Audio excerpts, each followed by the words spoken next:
Alright, guys, welcome back to Season 1, Episode 17 of Soaring Highs and Crushing Lows. Coming to you tonight live from the Crack Shack down here in Davie, Florida. This is probably my last month here at the Crack Shack. I moved here in October of 2021. It's now June 2023, and quite frankly, I've seen enough. Okay, and just a quick story, because I am moving home in August, but these landlords are a little out of control. You pay the first month and the last month when you move in. And I texted him. I paid the month of June, and I said, hey, this is going to be my last month. I'm month to month now. After the first year, I went month to month. By the way, I'm paying $1,300 for a box, okay?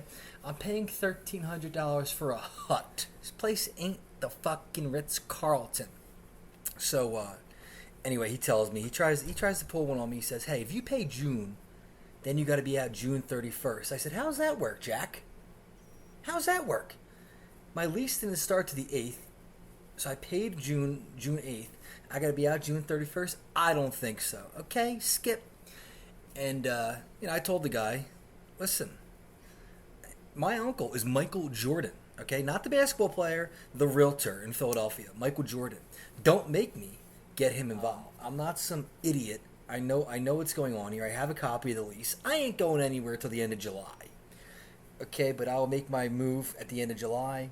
It's funny, at the Crack Shack, my neighbors, and I gotta lower my voice for this because the walls are paper thin. It's a father and like a 48-year-old son. And the 48-year-old son has a girlfriend, and they basically look like the hills have eyes. About a year ago, they came knocking on my door. Boom, boom, boom, boom, boom, boom. Out of nowhere, and the dad says, son, I think I could smell marijuana smoke. Meanwhile, the son, he bangs on my door like 4 or 5 times as I moved here, sweating, looking for heroin, muscle relaxers, all of it. I said, dude, I work 12 hours a day. I come here, I'm barely ever at the Crack Shack, okay? You're worried about the pot smell? I'd be worried about the ogre that's living in your house that's hooked on drugs, okay? I digress. And then he tells me, my neighbor, yeah, I'll tell you what, that place, that's a nice apartment you got there. I said, nice? I said, nice? For what, Baghdad? It's not nice. It's not, it sucks. I'm getting out of here. I'm coming home, coming back to Northeast Philadelphia. That's a nice spot. Anyway, welcome in to Season 1, Episode 17. That was a long intro. If you ordered a t-shirt, t-shirts will be ready this Thursday. I'm picking them up from the great Lloyd Sixsmiths. That's right. Lloyd Sixsmiths making the shirts. They'll be ready on Thursday. I'll be picking them up Friday once I land. I land Friday morning and bartending the wrong pub that night. That's going to be one hell of a time. I'm bartending with the great Shane Denofa. Quick story about Shane. This is a funny one, even if you don't know him. One time I worked for the Teamsters, and it was my first day. And you get set off into groups. First of all, they gave me a pink hard hat. My first day working a construction site. I was like 10 years older than the guys I was working with. I had to be 27, 28 at the time. They were probably like 18. And they gave me a pink hard hat. So that was great. And then they sent us off into different groups, and that's where I met Shane. And we're all shaking hands, introducing ourselves, and he says, hey man, what's going on? I'm Scott. Now, I don't know this guy. I have no reason, and he said it with such, sincerity. He said, what's going on? I'm Scott. I said, I'm Fran. As the day goes on, he told me a joke that day that I can't repeat on the air because we'll both go to jail. But it was so funny that I couldn't breathe. The joke is so horrible. If you would like to hear it, come to the Wrong Pub on Friday night and we'll tell it to you in person. But there's no shot in hell I'm ever saying that online. There's no way in hell I'm ever saying that over the phone. And in fact, when I tell you the joke at the Wrong Pub on Friday, I'm probably going to have to look over my shoulders, or we're probably going to have to go out back. Okay? But anyway, when I laughed at that joke, Scott, at this point it was around 1 o'clock, he was still Scott. He came up to me and said, hey, just so you know, my name's Shane. He didn't know if he could trust me. So, and you have to respect that, because we live in a world where you don't know who you're dealing with. So do you really want to give your real name? So Scott, Shane, whatever, I'm working with him on Friday night.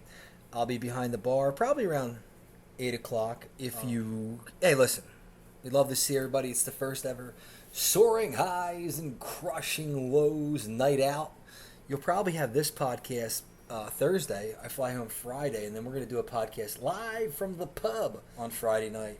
Hey guys, I'm here live at the Wrong Pub, spinning records all night. Come on down. Blackberry on special.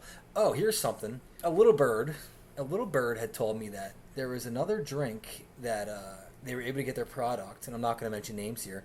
They were able to get their product in another bar down in Sea Isle. That's when the Little Iceman, as we call him, the Little Iceman. He sounds nice. We call him the Little Iceman. He went over and he wasn't too happy. He said, "You can't carry this beverage. You can only carry..." I mean, what's going on with these fucking people?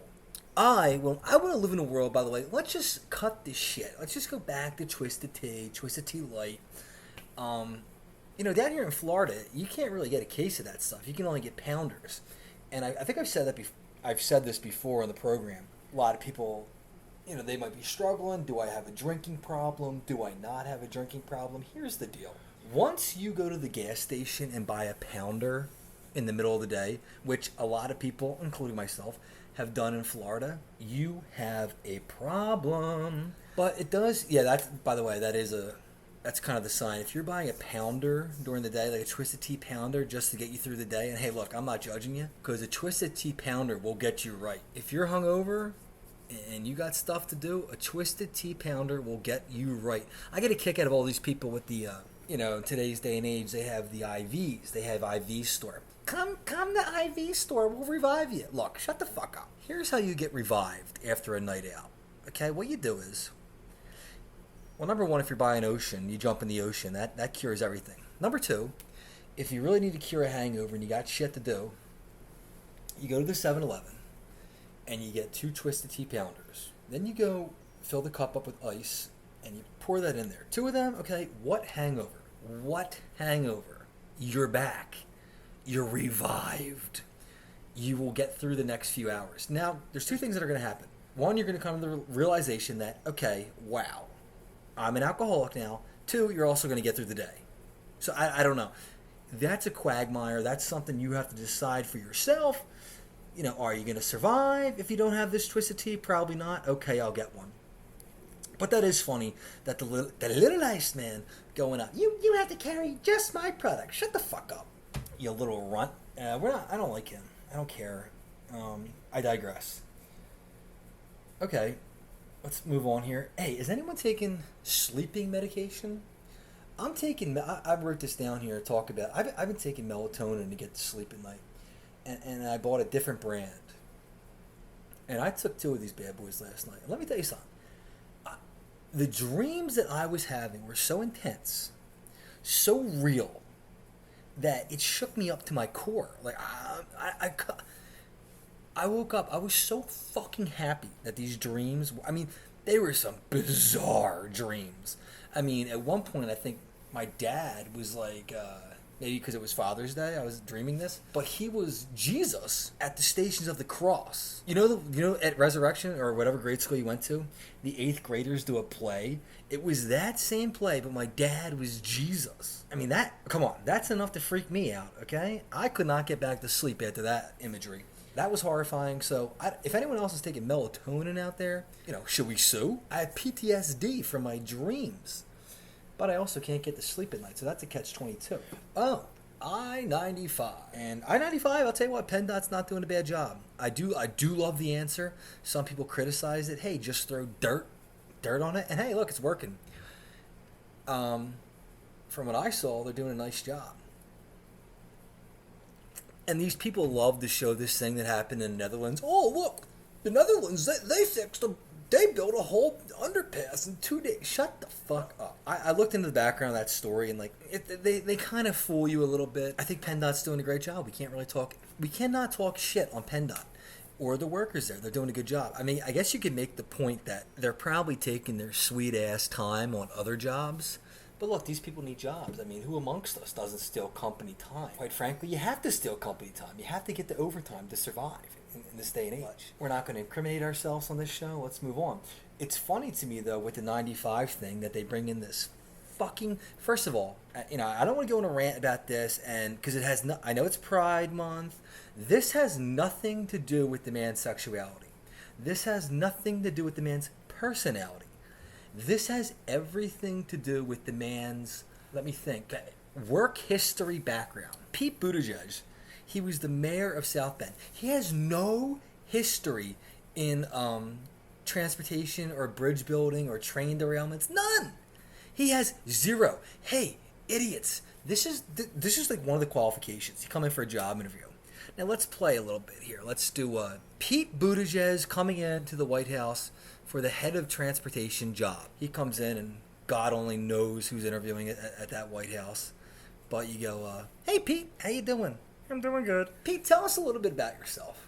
Well, I'm the mayor of South Bend, Indiana, and I've been the mayor down there for a while, and I think things are going well. No problems. Interesting. Now, Pete, do you have any experience with transportation? Do you have any experience with building bridges? Do you have any experience with train derailments? Anything in that field? Do you have any experience in that, Pete? Actually, I don't. Okay. See, that's kind of a problem because we're looking for someone to be the head of the transportation for the United States of America. So, we're kind of looking for somebody that has some experience in that background. Well, did I mention that I'm a homosexual? That I'm gay? Whoa. I'm sorry, what? You're gay? Well, Pete, you should have said so. When can you start? I mean, and look, I'm not trying to sound homophobic here, but how does a man that has no history with transportation get the most important transportation job in the country? Explain it to me.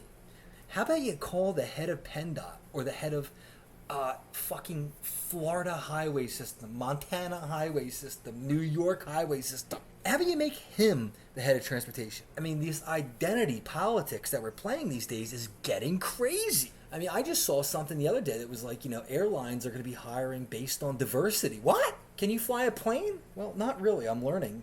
But I'm African American. Oh my God, when can you start? No, you got to stop, okay? Certain jobs, you have to have some knowledge. And I would hope that pilots is one of those jobs. Okay, I'm coming off as a racist and a homophobe. I'm on thin ice here. I got to get off it. I got to get off the ice. Let's make fun of someone we can all make fun of him. This guy's a real bozo. John Fetterman. John Fetterman, he just cannot get out of my life. This knuckle-dragging Neanderthal. Knuckle-dragging Neanderthal. That's how I describe John Fetterman. What the hell could he possibly do for this situation, okay? I know you idiots in Pennsylvania elected him. I don't know how. Dr. Oz probably wasn't a great second choice, but John Fetterman, he can't speak. He doesn't know where he is. We need to get this man some help. What we're doing to him ain't right. I'm telling you, it's not right what's happening to John Fetterman. He comes up there the other day. Mr. President, a year ago, there was a bridge that collapsed in Pennsylvania. And the president, infrastructure. What? He can't even say infrastructure. Dude, John Fetterman is a lurch. All right? I can't stand that Uncle Fester. I mean, I hate him at this point. I really don't like the guy. What is so hard? By the way, it's June. It's the middle of June. He's still out there wearing a Carhartt or whatever it's called hoodie. Yo, bro, you can put a t-shirt on and shorts. It's just frustrating to me that John Fetterman gets away with this. We went over it a bunch of times on the show. He makes $170,000 a year. He's got a decent-looking wife. He has regular sex. Money's not a problem. Somehow he's still depressed. And then he just gets to tell people, hey, John, you're a senator of the United States of America. One of the things we require our senators to do, and this is a little, call us old-fashioned, but you have to wear a shirt and tie. What? I'm an everyday person. Most people listen to this show. We're everyday people. Do you know anyone who dresses like that idiot? I mean, do you know anyone? Do you know one person who dresses like John Fetterman? I'm getting sick and tired of politicians saying, he's a working class guy. What? When? They tell you, oh, Joe Biden. Joe Biden's a working class guy. Joe Biden's a working class guy. He was a senator in 1976. Being a senator is not a working class job. okay? And he hasn't fucking left. That dickhead has not had one other job. Guess what? We're diving into a political rant here, so just hang on to your little hat. He's never had a real job, Biden. Okay, now Trump has never had one either, but Biden gets up there. You know, when I was, my dad would sit at me and say, Joey, oh God, he drives me nuts. He's been a senator since 1976. Oh yeah, here's a guy who knows, he knows exactly what it's like every day. Shut the fuck up, Joe. Also, yesterday was Father's Day. Happy Father's Day to anyone listening to the show. Biden was up there talking about how great of a family man he is. I need to really stress this point home. Joe Biden has a son, Hunter. And he has a son, Beau, who passed away. When Beau died, his other son, Hunter, started fucking his widow. And then, if that's not bad enough, he dumps her. He cheats on her. He's not... Dude, I want to reiterate this. If I die, if I'm married and I die, and my brother pulls a stunt like that, someone from this show has to kill my brother. You have to kill him. He has to be killed. You don't do that. Okay, maybe there's a slight chance that this happens, okay, where the brother's taking care of the kids and he falls in love with the wife. I think it happened to Mel Gibson in the movie The Patriot. I think Mel Gibson's wife died in The Patriot and he fell in love with the wife's sister and they raised the kids. Okay, so it has happened before in history. By the way, that's a movie. Once you make that decision that, hey, I'm going to start porking my brother's widow, you have to stick with that widow until the day you die. You have to raise those kids. You don't get to go out and snort crack and bang prostitutes and leave. He's a bad person. He's a horrible, horrible, horrible person. Now, I'm on a full-blown rant here. You just got to bear with me here. Then, Hunter Biden, after banging his brother's widow, which is the worst thing I've ever heard, he's not done. He then meets a stripper. He has sex with her. He impregnates her. They have a child. I don't care what the circumstances are. If one of my relatives has a kid, I mean, more than likely this is something that would happen to me, but and it's been proven that, hey, this is your child, you're the father. That person, that kid, is your blood. He is your relative. He is in your bloodline. You don't get to just turn your back on him. And that's basically what the Bidens did. I'm telling you right now, if my brother, who, by the way, like I said, if I get married and have a wife and I die and he bangs her, you kill my brother. Can everyone agree to that? Please, okay? I can't rest until someone agrees to kill him if he does that. Oh man, I was really getting out of control there.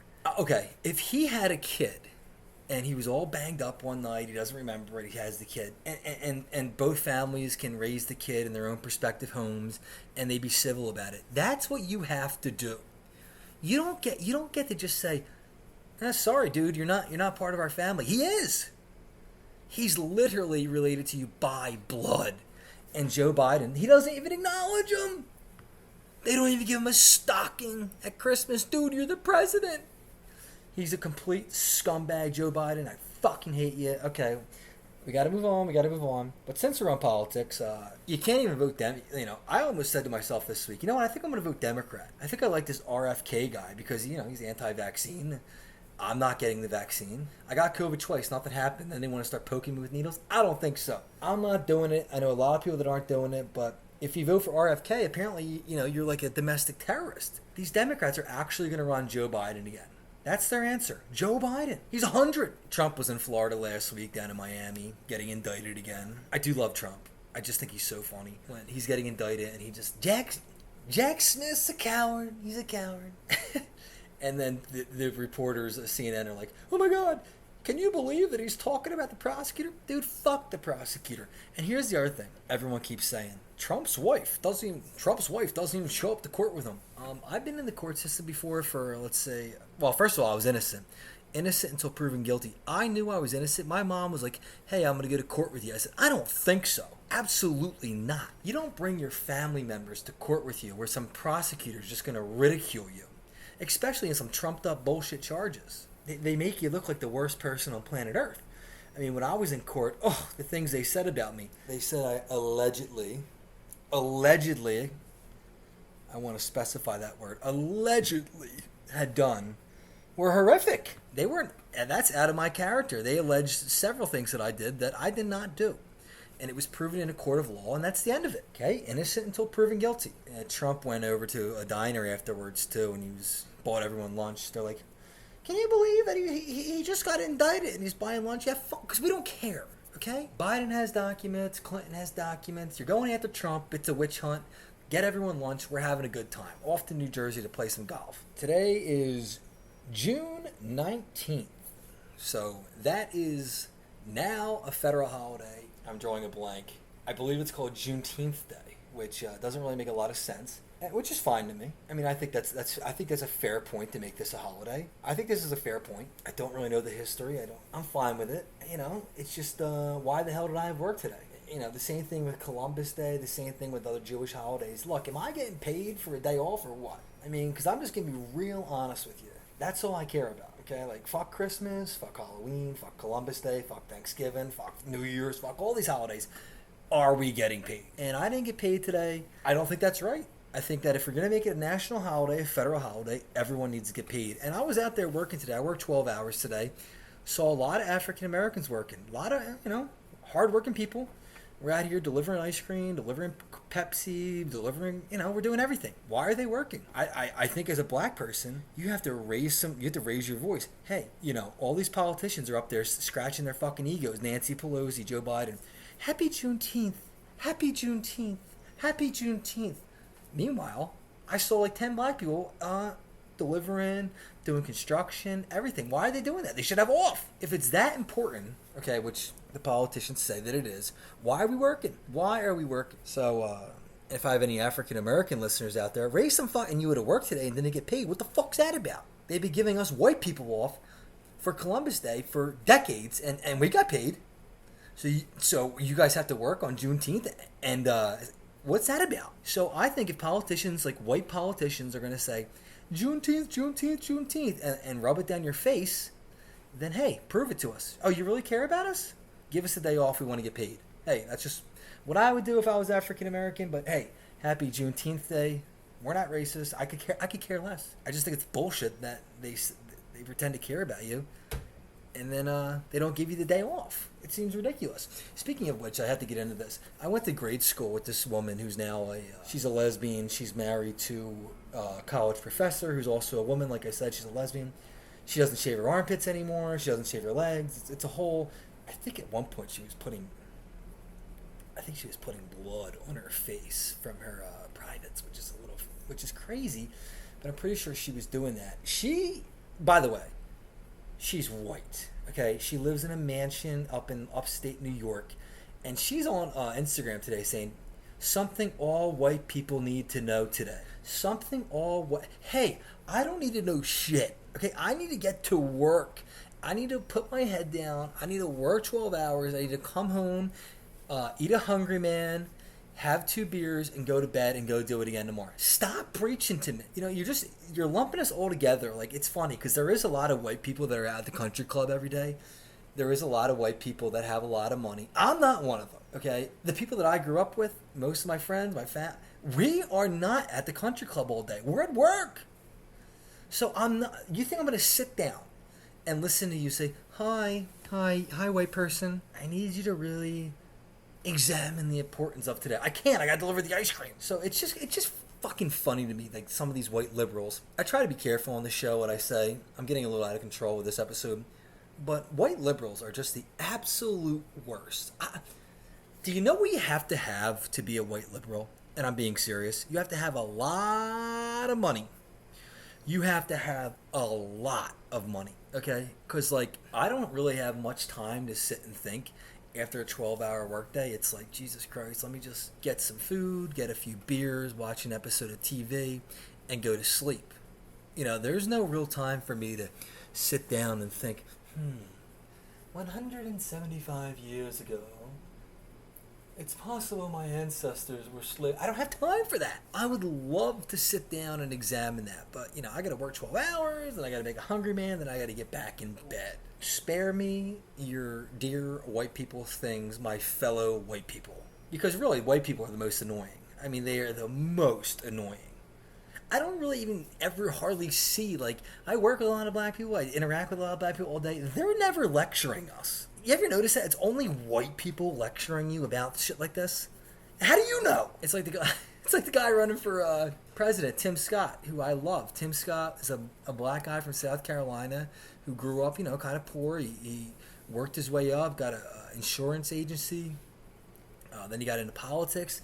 Now he's running for president. Then you got Joy Behar. What the fuck? Who the fuck is Joy Behar? The redhead chick from The View. She basically called Tim Scott and Uncle Tom and got away with it. So it's kind of crazy to me. We're in a situation now, and I believe this, that if you're a white liberal, like you're a white hardcore liberal, it seems to me that you think you know more than people that are actually African American. Doesn't it seem like that? How racist is that? Someone that's actually black, you're going to sit there and be like, well, you actually don't know what you're talking about. Excuse me? What? You don't walk a mile in their shoes. You don't walk a mile. No, you don't get to say that, Joy Behar. The women on The View are just disgusting human beings. All right, let's get out of politics. All right, let's get into some more happier things. Just did a half hour of that stuff. I apologize. I was on a rant there. Real quick, shout out to everyone listening. I appreciate it. We got some listeners. I hope everyone comes out this Friday to the first ever Soaring Highs and Crushing Lows first ever night out. I'm going to do a new little segment here. We're just going to run down some news stories, okay? And most of these stories I just find online, Twitter, and let's get into it. Okay, here's a story out of the United Kingdom. It says, mutant pigeons, like the Teenage Mutant Ninja Turtles. Well, there's a pigeon in the UK called the potent pigeon, the Pouten pigeon. Now, this thing's fucking crazy. This pigeon looks like Lou Ferrigno. It's humongous, and people are worried about it. Is it photoshopped? Is it not? I don't know if I told this story on this podcast before or not, but I had a little problem with pigeons. Years ago, when we were living in Rawhurst, okay, we had a neighbor, and she loved to feed the pigeons. Oh, she was out there every day feeding the pigeons. She had poles with food everywhere.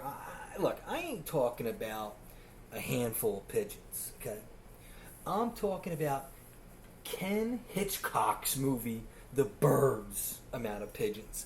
I'm talking about 5:30 p.m., 6 p.m. at Pathmart or at fucking Acme, the amount of pigeons that are on those wires, okay?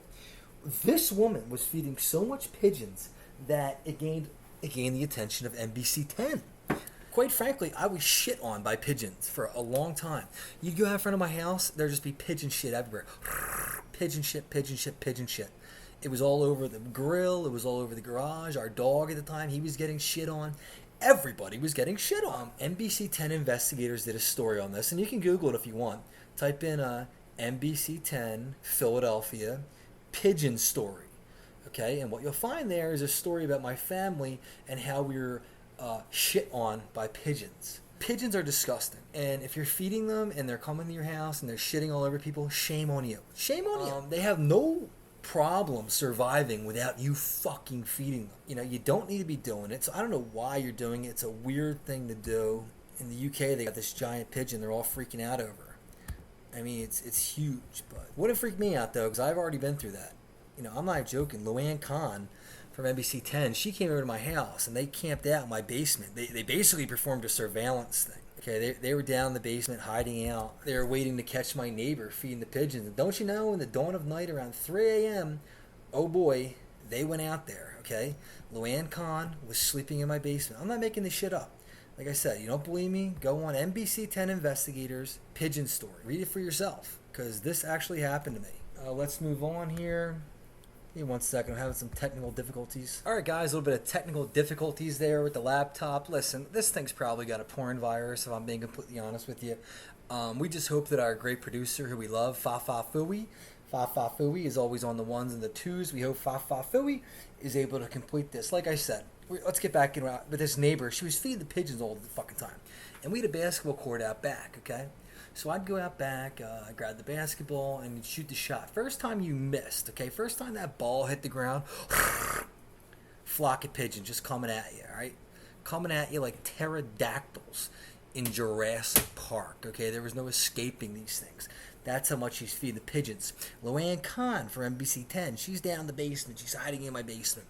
She runs out in the dead of the night, 4 a.m., okay, catches my neighbor, flinging the... By the way, what a time this was in Philadelphia. Now there's people, drifting on 95. There's 600 murders. Back then, Luann Kahn from NBC 10 was camping out in my basement trying to catch the neighbor feeding pigeons, okay? That's how the city was going at the time. Things were simpler. So she runs out. She catches the neighbor. Oh, it was a whole thing. Now, this neighbor, she used to always fight with my mom and dad. Karen was her name. And, man, was she a bitch.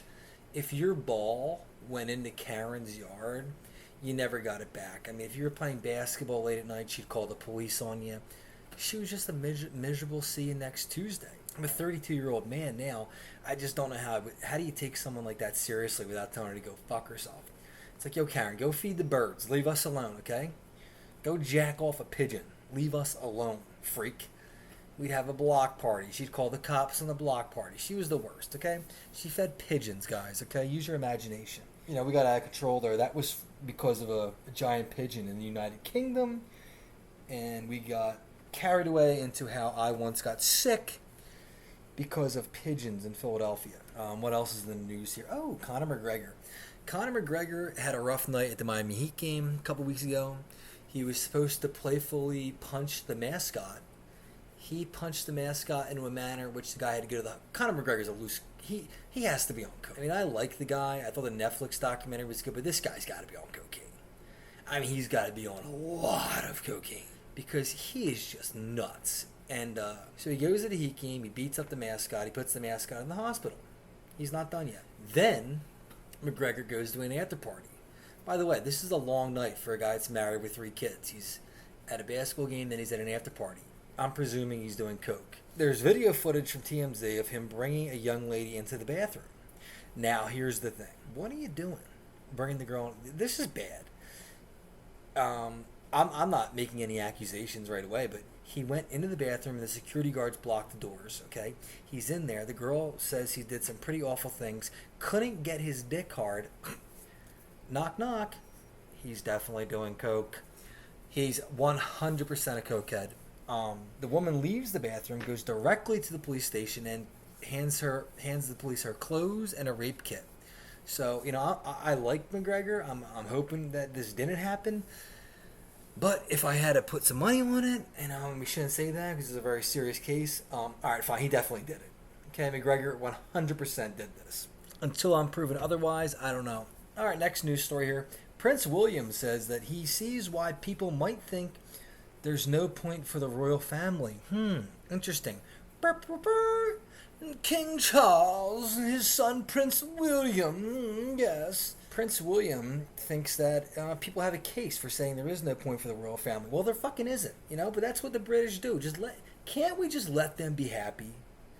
And that family, though, they are fucked up, though, because they're almost like the Bidens. They got the guy, Prince Andrew. He was banging people on Epstein Island, and he's still walking around. Harry is the one that shocks me the most in that family. He gave all of this up. He gave up being a royal to marry some brat.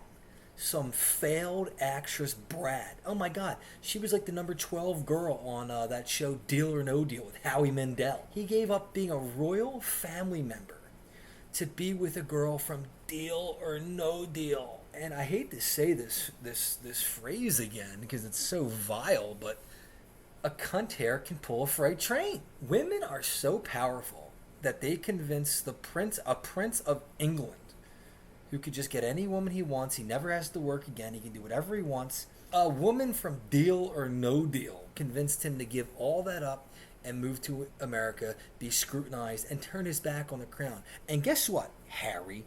You're lucky.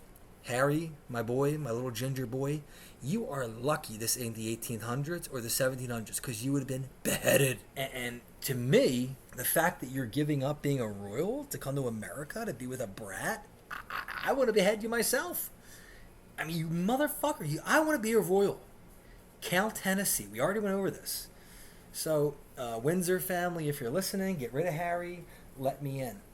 I thought I was done talking politics for the show, but Joe Biden last weekend said, God, he was in Connecticut. He said, God save the Queen. Joe. Joe. You were at the funeral. The Queen is dead. You're also in the United States of America, where, believe it or not, you're the president. What are you talking about? God save the Queen. Out of nowhere, he says, God save the Queen. He also touched Ivan Longoria's boob this weekend. That's a story for another day. We're not going to get into that. And I'm going to wrap up the show here with one more thing. Oh, sorry. The Bidens are just so entertaining.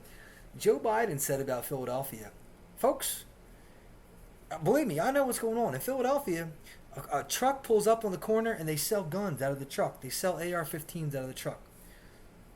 Where's that happening at? Has anyone seen this happen?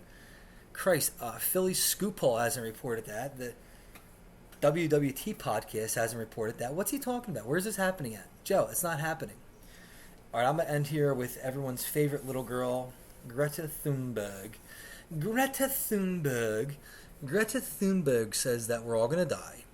Greta Thunberg says if we don't act now, people are going to die. And here's my thing. I'm just going to be real quick on this. I don't care. I don't care. The Earth is going to be like one degree hotter 100 years from now. Fuck them. Everyone listening to this podcast right now, do you know who your great grandfather is? No. Okay? I'm not going to know my fucking bloodline 200 years from now, but I don't see why I should have to pay $4 in gas just so they don't have to, aren't a little bit warmer, 1 degree warmer. Fuck them. Okay? Let's start drilling. Let's get cheap gas. I'm sick of this. The answer, Greta asked, do you care about future generations? Not really. Not really. Sorry. I care. I want to live a nice life now. Why can't I just have a nice life now, Greta? So, as always, Greta Thunberg, go fuck yourself. You have no idea what reality is. And we're going to end... It's going to end the episode here, all right? Thanks for tuning in to episode 17 of Soaring Highs and Crushing Lows. Hope to see everyone out Friday night at the first annual Soaring Highs and Crushing Lows Night Out. We'll see you then. Thanks.